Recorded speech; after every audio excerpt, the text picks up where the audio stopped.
keep you posted on more of that. I think we finally got that footage on air. Someone took some video footage of a man brandishing quite clearly a large sword in a residential area. Again, arrest has been made, so we need to be careful in terms of some of the language around this, but the incident has been attended to by police. But I mean, just extraordinary scenes. But we'll keep you up to date on that, any developments on that. But 2 officers among those who have been injured. Let's actually talk to Peter Bleksley about this. He's a former Met Police detective and joins us now. Good morning to you, Peter. Good morning. Good morning. I mean, this, again, you know, another day, another stabbing in London. Now, I just want to clarify, there are local elections coming up, mayoral elections in the next few days, and if you say the name of one of the candidates, I've got to read them all out, and that's the rest of the show taken care of. But there's obviously a lot of anger about sort of the state of the streets right now. But what do you make of this incident? Someone in broad daylight brandishing a sword. Yes, apparently this incident began at around 7 o'clock this morning when a person drove a van into a house in suburban northeast London, in Hainault, an area not dissimilar to where I and many other millions of suburban Londoners live. There is a lot of footage currently on social media of a man brandishing a very large sword, and there have been reports of police officers and members of the public being injured.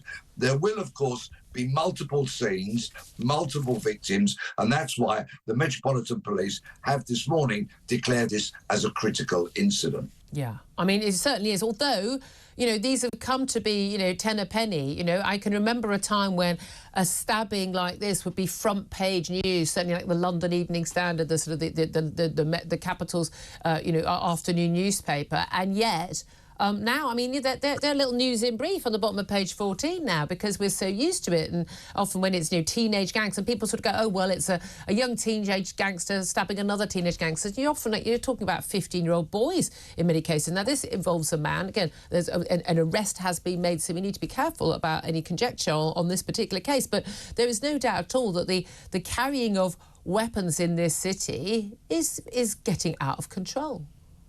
And therein lies the huge danger, as far as I'm concerned, because if we are not continually and repeatedly outraged, worried and deeply concerned by these incidents, then I feel that our politicians, our police officers and everybody else in authority who we hold to account will not have that sense of pressure upon them. And there needs to be an unending pressure on all of those in positions of responsibility to do everything they possibly can to tackle this scourge of knife crime, which affects not only London, but the UK as a whole. Yeah, absolutely. And again, I know we don't have quite the same access to guns, but and you know, guns in America can cause you mass deaths very, very quickly. But obviously, you know, 2 police officers and 2 members of the public being stabbed in quick succession, it would appear in this critical incident, very much a concern. Peter Bleksley, former Met Police detective, thank you very much.